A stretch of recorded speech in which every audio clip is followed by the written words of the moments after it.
దర్శన్ రోహిత్లని వాళ్ళ తాతయ్య గారు మీరొక 2 బస్తాల ధాన్యాన్ని తీసుకెళ్ళి రచ్చబండ దగ్గర పెట్టండిరా అనగానే, అలాగే తాతయ్య గారు అంటూ వాళ్ళు స్వయంగా 2 బస్తాల ధాన్యాన్ని భుజానికెత్తుకొని రచ్చబండ దగ్గరికి వెళ్తూ ఉంటారు. ఇక అక్కడ వీళ్ళు వెళ్ళేసరికి అక్కడ రౌడీలు ఒక పెద్ద మనిషిని తిడుతూ ఉంటారు.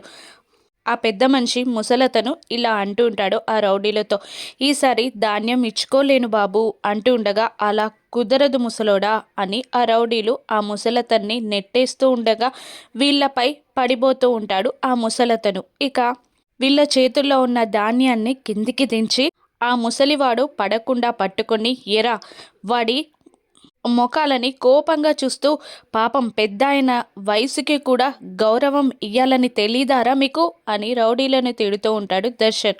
మధ్యలో మీకెందుకురా, మేమెవరో తెలుసా అని అంటుండగా, ఎవరా మీరు అని దర్శన్ గట్టిగా అరవడంతో, నాయుడమ్మ మనుషులం అని అంటూ ఉంటారు ఆ రౌడీలు. అయితే ఏంటి అని అంటూ ఉండగా ఆ ముసలివాడు, వద్దు బాబు గొడవ వద్దు, నేను ఎలాగైనా 2 బస్తాల ధాన్యాన్ని తీసుకొచ్చి ఇక్కడిస్తాను అని అంటూ ఉండగా, అలా ఎందుకిస్తారు, మొక్కు ముఖం తెలియని వాడికి బియ్యం ఇవ్వాల్సిన పనేంటి అని దర్శన్ అంటూ ఉండగా, నాయుడమ్మ ఎవరో తెలుసా, ఈ ఊరికే మొనగాడు అని అంటూ ఉంటాడు ఆ రౌడీలు. దాంతో దర్శన్ వెటకారంగా, అవునా అయితే ఆ మొనగాడికి చెప్పు, మొనగాడిని తన్నే మొగుళ్ళు వచ్చారని అంటూ రోహిత్ వైపు వాళ్ళని కొట్టేద్దామన్నట్టు సైగ చేయడంతో, అలాగే అని అతను కూడా రెచ్చిపోతారు. దర్శన్ రోహిత్ ఇద్దరూ కలిసి ఆ రౌడీలని చితకబాదగానే నాయుడమ్మ దగ్గరికి పరిగెడతారు ఆ రౌడీలు.